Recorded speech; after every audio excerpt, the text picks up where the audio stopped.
계시록 배우는 중거 첫 번째 시간입니다. 오늘 계시록 1장 1장을 통하여 총론과 반드시 속해 될 일에 대해서 기원을 해보도록 하겠습니다. 1장 1절입니다. 예수 그리스도의 계시라 이는 하나님이 그에게 주사 반드시 속해 될 그 종들에게 보이시려고 그 천사를 그 종 요한에게 보여 지시하신 것이라.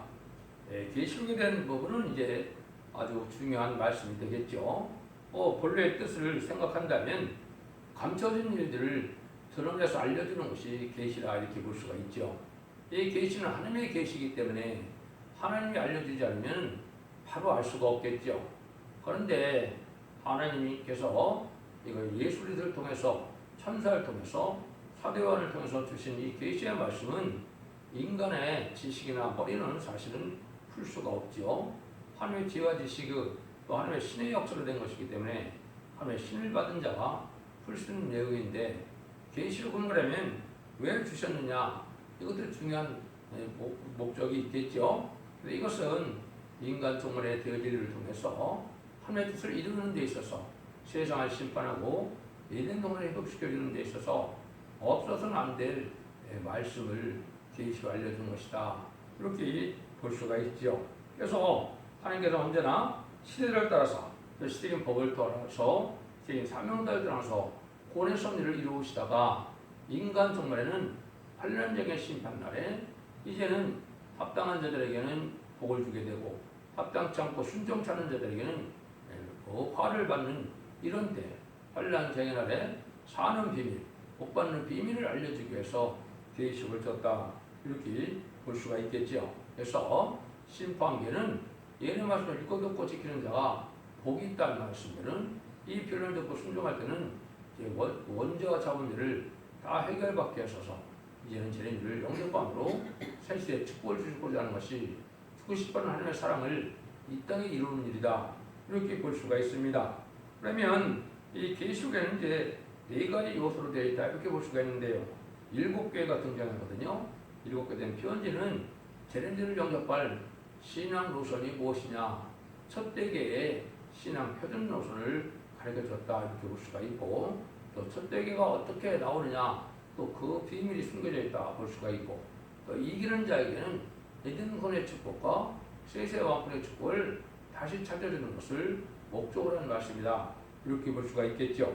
또 7인이 먼저 등장하는데, 7인은 이제 하나님은 시대를 확실히 분별해서 때와 시기를 분별하셨죠. 인의 역사를 갖고 여기에 각성하는 뜻으로 보여주었죠. 그 다음에 세 번째는 이제 7 나팔로 보여주죠. 7 나팔은 종말의 환란이 어떻게 오고 환란이 오는 순서와 환란 때 어떻게 구원을 받느냐, 이런 내용으로 되어 있다고 보시면 정확히 되겠죠.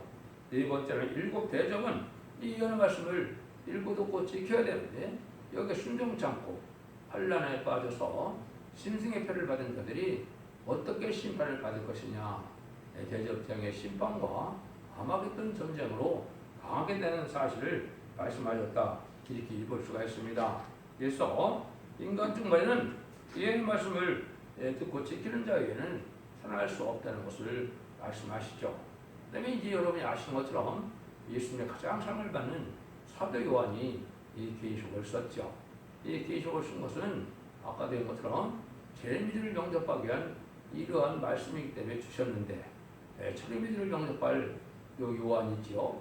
신의 요한도 보면 어떻게 됐습니까? 누가복음 1장에 보면 하나님이 성령으로 깨닫게 해서 예수님을 오시는 것을 영접할 사도로, 영접할 선지자로 먼저 보내심을 받은 것이죠. 그래서 사도 요한이라는 말과 신의 요한의 요한은 하나님께서 사랑하신다는 뜻인데, 그런 사랑하는 자들이 하나는 천리미들을 영접해서 천리미를 오시는 길을 예비케 하게 하셨고, 또 하나의 사도 요한은 죄를 영접할 신앙 준비를 할 수 있는 이런 사명을 주신 분이다. 그 사명이 바로 계시록을 써놓은 것이고, 그 계시록 시대가 와서 계시록을 다시 전할 자들은 바로 사도 요한의 사명의 기대자들이 나타나서 죄를 영접하게 하고 세상을 심판하고 세상을 이겨내는 일이다, 이렇게 하나님이 이제 예정하십니다. 이렇게 보시면 정확히 깨달았다고 볼 수가 있습니다. 인간 종말에는 이 말이 10만 4천 명을 일으키는 종이 나와야 되는데 아까도 말씀드린 것처럼 시대적인 사명자는 뭐 여러 명이 나오는 것도 아니고 하나님이 예계장관에 하나님께서 기르셔서 나오는 길이기 때문에 인간이 원한다고 또 인간이 뽑는다고 될 일도 아니고 하면 예계장관이 될 일이죠. 그 일들이 이제 성경에 여러 곳에 이언이 되어 있죠. 계시록에서만 봐도 이제는 철장권들을 받을 종이다. 증인권들을 받을 종이다. 또 이제는 새벽별을 받은 종이다. 성령과 신부가 하신 말씀으로 예언할 종이다. 다시 예언의 사명을 감당할 종이다. 여러 가지로 표현이 되어 있죠. 그래서 이거는 이제 하나님 인간 중간에 인마리 10만 4천 명을 일으킬 시대적인 사명자가 나와서 되어질 이들을 계시록에 말씀하셨다. 이렇게 볼 수가 있습니다. 이거는 모두 뭐 예언서에 특별히 이제 이사야 성경에도 여러 가지로 예언이 되어 있는 사실인데 그는 응하는 자밖에 알 수 없기 때문에 인간 중에 될 일을 잘 알 수가 없죠.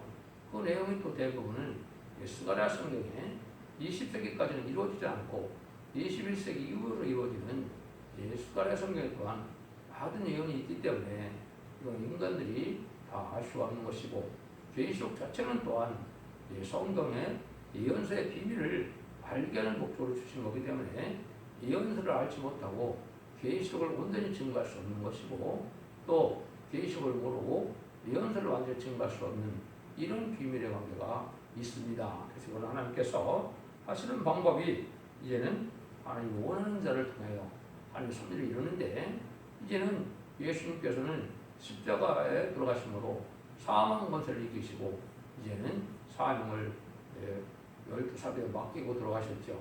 그렇지만은 다시 오신 줄 영접하려면 이 세상에 정말 사람들이 꽉 찬 세상에 마귀를 이기는 자들을 이제는 길르기 위한 것인데 그것이 바로 이제는 예언의 말씀을 읽고 듣고 지키는 자들에게 이기는 권세를 빌어서 정말 사람들을 멸하고 이제 마귀가 없는 어려가 예된 군단을 회복시키는 것이 목적으로 이 성경이 써여져 있다. 이렇게 보시면 됩니다. 근데 그런 사명을 일으키려고 성경에 예언되어 있어서 실제 인간 정말의 말세의 선지국가는 동방 땅 끝에 해돋는 나라라. 그리고 동방 역사로 이게 다 표현이 되어 있죠. 그래서 그런 나라가 또 있어야 되고 또 그다음에는 제단이 있어야 될 걸 얘기해서 두검나무 두 촛대라 그랬는데 그것이 구체적으로는 이제 스가랴 4장에 승문동교회 재단에 감람나무 기름을 건기름을 내는 종이 나와야 될 것을 또한 보여준 것이고 그래서 촛대교에 끝을 맺는 역사를 보여준 것이고 또 아까 얘기했듯이 새로운 종이 나와야 되는 것을 뜻했는데 새로운 종은 이제 아까 계시록에 여러 가지 예언이 되어 있지만 스가랴 성경에서는 새로 나오는 종으로 그걸 순회 종이라 그러는 겁니다. 새로운 싹이 나오고 새로운 가지가 나서 하나님의 새로운 종으로 들어서는 일을 한 것이고 이건 또 하나님의 비밀이 성취되는 과정이기 때문에 인간이 알 수 없는 내용이죠. 그래서 새로운 제단은 순금대 제단, 새로운 종은 순회종, 새로운 교회는 첫대교회 이렇게 해서 이제 새로운 역사가 진행될 것을 보여준 것이다. 이렇게 보면 성경을 전반적으로 깨닫는 것입니다. 천국 복음은 이제 극소지방인 이스라엘 백성을 통하여 시작이 되었지만 말세 복음인 제일 영접한 것은 동방 땅끝 해돋는 날에서 말세 복음이 시작돼서 다시 동해로 서해로 동서양으로 흘러서 이제는 예루살렘까지 전해진 것이 하나님의 때가 창조를 이루는 것이다. 그 이후에는 심판이 있을 것을 말씀하신 것이다. 하나님의 뜻이라는 것은 모든 예언이 성취되어야만 그 일들이 이루어지는 것이다. 이렇게 볼 수가 있는 것이죠. 그래서 다시 한번 계시록을 주신 목적을 몇 가지로 이렇게 볼 수가 있는데요. 첫 번째는 제레미야를 영접할 신앙주의다 그랬죠. 그래서 제레미야를 영접하지 못하면 이제는 환난과 생활에 심판을 선언할 수 없다는 뜻인데 환난과 생활에 구원을 받기 위해서 계시록을 주셨다. 이렇게 볼 수가 있습니다. 그 다음에 하나님의 뜻을 이루어야 되는데 하나님의 뜻을 이루려면 어떠한 사명자가 어떻게 나와서 무슨 일을 하는지를 알아야 되는데 그것은 성경 계시록 10장 11절에 다시의 사명자가 나와서 이제 지파양간 갈대로 청량을 해서 첫대기에서 이제는 10장 4천을 일으키는 역사가 실행될 것을 보여준 것이다. 이게 이제 참으로 엄중한 말씀이고 반드시 될 일인데 이걸 알지 못하면 계시록을 깨달았다고 볼 수가 없는 것이죠. 다시 내 사명자가 나와서 하나님의 뜻을 이루는데 그건 첫대기의 사도를 뜻했다. 이것도 이제 학교에서 2장 13절에는 니네 권세를 받은 종이다 이렇게 얘기를 했고, 스가랴 4장 10절과 아모스 7장 7절 8절에는 다리들을 지은 종이어야만 된다.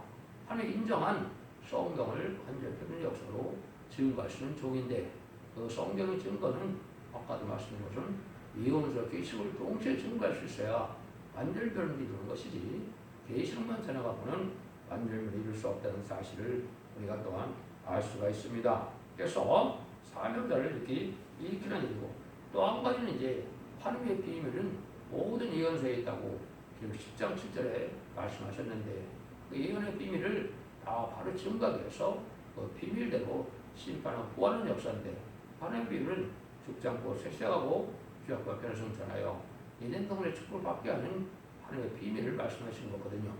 물론 사도 요한은 사도 바울은 에베소서 3장 1절에서 4절에 보시면 그 하나님의 계시를 받아서 그리스도의 비밀을 전하러 왔다고 그랬죠. 그리스도의 비밀을 전하는 자는 사도 바울이었지만 하나님의 비밀을 전하는 자는 이것은 다시 한번 말씀의 사명자의 것을 우리가 알 수가 있다 이렇게 볼 수가 있습니다. 또 한 가지는 이제 하나님께서 천지를 창조하는 목적과 또 많은 선지자 예수님을 보내시고 선지자를 보내시고 또 사도를 보내시면서 하나님의 교회를 이루게 하는 것은 하나님의 뜻이 있어서 그렇죠. 그 뜻을 이루는 끝을 맺는 역사를 첫대계 역사로 이루어질 것을 말씀하셔서 첫대계의 사명자가 계시록에 등장해서 모든 일을 끝을 맺는 역사로 하나님의 사랑이 완성되는데, 그 사랑이 바로 그리스도나 성도나라로 연된 천년지상평을 이루는 역사다. 이렇게 보시면 계시록을 정확히 이제 알 수 있게 된다 이렇게 볼 수 있는 것이죠. 이러한 일들이 보면 이제 정한 때가 돼서 인간 종말의 역사가 올 때 계시록 시대가 오는데, 무슨 이제 나중에 다시 변론을 하겠지만은 양대 진영의 그 노스산 세력이 등장할 때 4대 병마가 정치적으로 사상적으로 대립하는 시대가 와서 4대 병마 시대가 올 때가 계시록 시대인 것도 알 수가 있고, 이제 하나님께서는 이러한 때 세상 끝날에 대한 징조를 예수님도 마태복음 24장에서 또한 예언을 하셨죠. 천국 복음이 땅끝까지 전하기 전에 재앙의 날이 와서 이제는 많은 재앙이 오는 때가 오는데, 그것은 지금 예언 성취로 본다면 20세기 후반이 됩니다.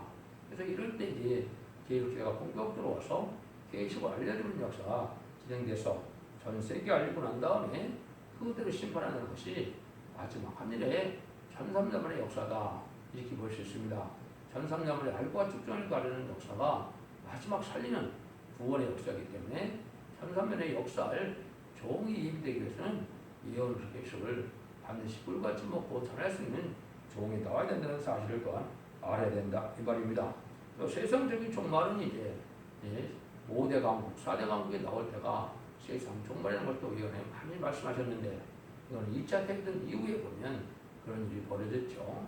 1948년 10월 14일에 유엔 안전보장이사가 나와서 5대 강국이 이루어졌고, 그 중에서도 4대 강국이 세상을 차지하는 시대가 인간 종말의 시대다. 그때 이제 하나님이 하실 일을 여기 말씀하는 건데, 그 일들을 이제 하나님께서는 1장 1절에 반드시 속해될 일이라 이렇게 말씀하셨어요. 계시록은 이제 1세기 말에 쓰여졌기 때문에 상당히 오랫동안 계시록을 써놓고 필요가 없는 때다 이렇게 볼 수가 있었겠죠. 20세기 후반부터 이제 계시록을 알게 되는 역사가 오는 것이고, 정한 때가 돼서 계시록을 완전히 표현할 수 있는 종이 나오는 것이 인간 종말의 역사다 이렇게 볼 수 있는 것이죠. 그러면 정한 때가 돼서 이제는 20세기가 지나서 21세기에 들어온 이때 정한 때가 돼서 반드시 속해될 일이 과연 무엇이냐, 이걸 또 우리가 알아야 하나님의 섭리를 알 수가 있다 이렇게 볼 수 있죠. 그래서 하나님의 계시는 인간이 알 수 없고, 아니 그 비밀을 알려주는데, 비밀을 알려주는 방법은 성경을 통해서, 예언서를 통해서 하나님의 어떤 성령의 역사로 그 말씀을 잘 깨달음으로 알 수가 있죠. 하나님께서는 사랑과 공의 하나님이기 때문에 하나님께서는 공의를 이루기 위해서 마귀를 창조하셨죠. 그래서 이것은 공의라는 말은 뭐냐, 하나님의 공적을 위해서 법을 세우고 법대로만 진행하는 것을 공의라고 그런 겁니다. 그래서 복받을 자와 복받지 못할 자를 구분할 때 마귀를 들어서 미혹하게 해서 하나님 말씀을 절대로 믿는 자들에게 복을 주는 것이 하나님 공의를 이루는 것이고, 하나님 말씀을 순종히 하는 자들에게 화를 받고 재앙을 받고 또 지옥에 가게 하는 것이 하나님의 공의라 이 말입니다. 그런 사랑과 공의가 이루려면 하나님의 편에서 쓰는 하나님의 사명자가 있고, 또 마귀도 마귀 나르는 대로의 예정대로 섭리에서 경주를 이루는 마귀 역사가 있을 것을 말씀하셨죠. 이것이 이제 구체적으로 언제했을 때는 이제 이것을 사도 바울이 그걸 깨달았죠. 그래서 데살로니가 후서 2장 3절에 보면 불법의 아들이 나타나기 전에, 배도하는 날이 나타나기 전에는 재림자가 오실 수 없다고 못 박아놨죠. 이것을 이제 잘 생각하신다면 1917년 스탈린이 신학생이었다 타락함으로 레닌 막수지와 앞에서 볼셰비크 혁명을 이뤄서 마귀의 세력이 이 땅에 등장하는 무신론 유문의 공산당이 등장한 시대가 바로 계시록 시대의 시점이다. 계시록 6장 4절에서는 그를 붉은 말이 나오는 시대다 이렇게 얘기를 했죠. 더 구체적으로는 스가랴 1장과 6장에는 홍마가 나오는 때다 이렇게 얘기했어요. 홍마는 또 정확히 뭘 얘기했느냐, 1966년에서 1976년에 모태똥이 좌파 세력을 통해서 소위 문화대혁명이라는 혁명을 일으켰죠. 그때 쓰인 말들이 마귀 앞잡인데 스스로를 다 홍위병이라고 했죠. 그것이 이제 스가랴 1장 6장에 홍마가 등장하는 때다. 이게 20세기 후반이 본격적으로 마귀 역사가 등장하는 것이고, 20세기 초에 공산당이 등장하는 것 자체가 심판기고 계속 시대다 이렇게 볼 수 있는 겁니다. 이것이 이제 재앙이 내리는 동기도 되고, 아니면 심판하는 역사가 진행되는 내용이 이제 구체적으로 아까 일곱 나팔 속에 있다는 뜻으로 일곱 나팔의 환란자가 오를 수다가 공산당의 역사에서 공산당이 망하는 때가 세상 심판이 끝나는 때거든요. 공산당이 망하는 때가 바로 아마겟돈 전쟁인데 그때가 바로 심판이 끝나는 때다. 하나님 그러면 심판으로 멸망하는 것이 목적이 아니죠. 하나님께는 환란자에 구원하는 것이 목적이기 때문에 구원하는 역사 또한 반드시 해야 되겠죠. 그 구원하는 역사가 바로 뭐로 진행이 되느냐 이걸 정확히 아셔야 되는데, 이것을 이제 지금 10장 11절에서는 다시 하는 사명이다 이렇게 얘기하는 겁니다. 내가 많은 백성과 나라와 임금에게 다시 내하리라. 이 비밀은 이제 시대적인 비밀이기 때문에 세계인 사명자와 완전히 깨닫는 자가 나와야 이 일이 진행된다 이 말입니다. 나름대로는 세상에 수없는 사람이 많이 죄를 증거한다 할지라도 하나님의 뜻에 따라서 하나님의 비밀을 온전히 밝히시는 분은 한 명밖에 없는 겁니다. 세계인 사명자는 역사적으로도 한 명밖에 없었거든요. 이제 4,500년 전에 양심 시대는 노아가 그때 세계인 사명자고, 4,000년의 시대에 이제는 아브라함이 나타났을 때는 할례법을 줘서 그 시대의 사명자는 아브라함입니다. 3,500년 전에 이제 모세를 등장해서 율법과 계명을 줬을 때는 율법 시대는 요셉에게는 그 권한이 없죠. 이 시대적인 사명자예요. 예수님 시대에 들어가시고 부활 성천하시면서 12사도를 세우셨는데 은혜 시대의 역사의 사명은 베드로와 바울이 이제 은혜 시대의 사명자 역사죠. 시대적인 사명자다. 근데 인간 종말에는 바로 사도 요한을 이제 사도의 대표를 세웠거든요. 사도의 대표는 베드로와 바울인데, 베드로는 천하민을 경작하는 신앙의 대표이기 때문에 양을 먹고 치는 은혜 시대 역사를 뜻했고, 사도 요한은 내가 올 때까지 머물는다는 사명이라고 요한복음 20장 23절에 말씀하셨죠. 한 재림제가 올 때 그 사명이기 때문에 계시록 시대가 본격적으로 올 때 쓰임받을 사명자죠. 그러니까 사도 요한의 사명의 기대자가 나오는 것이 바로 이때 인간 종말의 역사다. 그 종이 한 것이 이제 다시의 사명으로 청량줄로 지팡이건 갈대로 다림줄로 상을 참된 성도를 청량을 해서 이 말이 시간 4천만을 일으켜서 그런 성도를 삼고 능히 셀 수 없는 물을 또한 예비처럼 보고 되어서 인도해서 심판 후에 남은 한 백성이 되어서 세계의 축복을 누리게 하는 것이 하나님의 때가 찬 경우입니다. 이렇게 볼 수가 있는 겁니다. 그래서 하나님께서 이제 이 마귀도 자연자 되는 것이 아니고 하는 대로 쓰실 일이 있기 때문에 일정한 기능을 줘서 사용하는 거기 때문에 하나님 허락받은 범위에서 마귀는 역사하는 거거든요. 그래서 허락받은 마귀가 나오는 것이 바로 이 땅의 무신론의 공산당에 등장하는 시대다. 이렇게 보셔야 이제 성경을 잘 깨닫는 게 됩니다.